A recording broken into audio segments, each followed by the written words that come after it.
Ծրեմ։ Շնորհակալություն, պարոն Մամիջանյան, տեսել եք հարցման տվյալներ են հրապարակվել, որտեղ հանրապետականի անունը չկա, սա ինչպես կմեկնաբանեք, մոռացել է ձեզ ժողովուրդը։ Բարև ձեզ, պարոն Կիրակոսյան։ Ակնկալում էի, թե այդպես կձևակերպեք, բայց խնդիր չկա։ Խնդրում եմ հաշվի առնել, որ պատասխանը մի քանի հարթության մեջ անհրաժեշտ դիտարկել։ Հարթություն համար 1 3 ամիս առաջ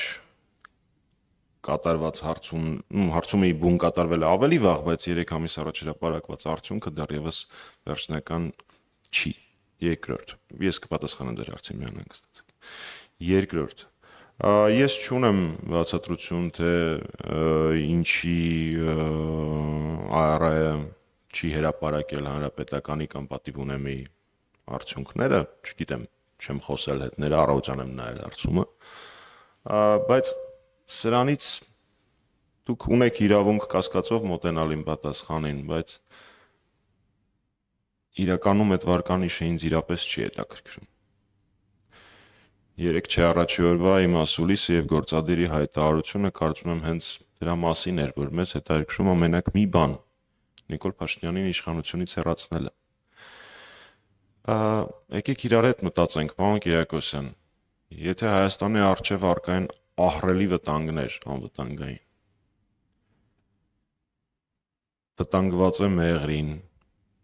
Բաքվում քննարկում են Հայաստանի Հանրապետության տարածքով, սուվերեն տարածքով անցնող ճանապարհի կիլոմետրաժով լայնքը առանց Հայաստանի։ Հիմա լուրջ ես պետք է անհանգստանամ, եթե Աստված մի արածցե Հայաստանը դառնա կենտրոն վարչական շրջանի կամ Երևանի չափ, ես կամ մեր քաղաքական ուժը լինենք առաջին տղան այդ փոքր տարածքում, կներեք դա մեզ չի հետաքրքրում։ Հաջորդը, հիմա հասնում ենք դրան։ Հաջորդը, կապված Փաշինյանի վարկանիշի հետ, որը տենց ուրախ բոլոր կպայականները առավոտվանից տարածում են, խնդիրը կայանում է նրանում, որ իրանք ուղակի հարցում կարդալ չգիտեն,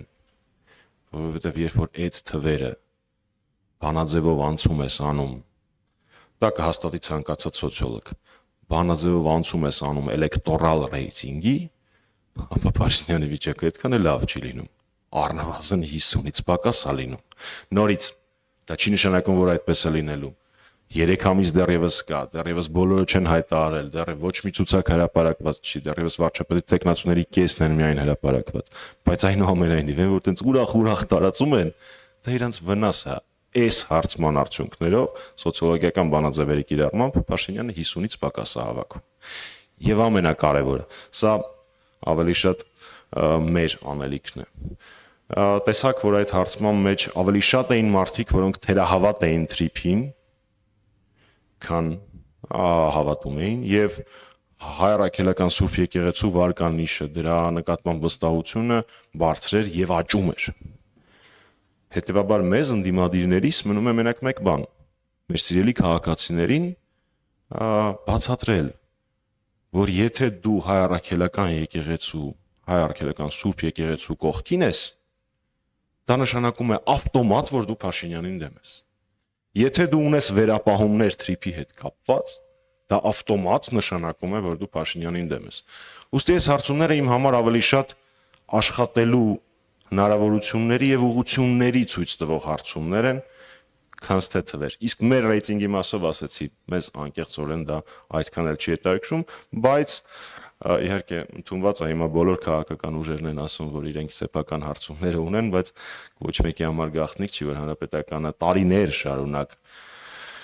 շատ բարձր հաճախականությամբ իրականացնում է հարցումներ եւ վստահեցնում եմ, որ մեր աշխատանքը կազմակերպելիս մենք հիմնվում ենք այդ թվերի վրա։ Այդ թվերը մինչ օրս երբևէ չեն հրապարակվել ու դժվար էլ հրապարակվեն, որովհետեւ մեզ համար դրանք աշխատանքային փաստաթղթեր են։ Ուստի վերահաստատելով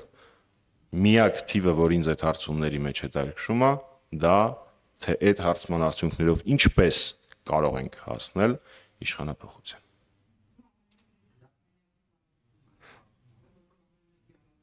Չնայած ձեր հարցը չէր լսվել, որովհետև միկրոֆոնը չեք միացրել, դուք կասկածեիք ասում, որ ամեն մեկը իր գրասենյակի տարածքում անում է հարցումը։ Հանրապետականի դեպքը դա չի։ Հանրապետականի իրականացրած հարցումները իրենց ներառականությամբ, ընտրանքի ծավալով եւ պրոֆեսիոնալիզմով առնվազն չեն զիջում հրապարակված ոչ մի հարցման, եթե չասեմ ավելին են հաշվի առնելով դրանց պարբերականությունը եւ այն պրոֆեսիոնալներին, որոնք դրանով զբաղվում են։ Հանրային երկրորդ հեռուստաընկերություն։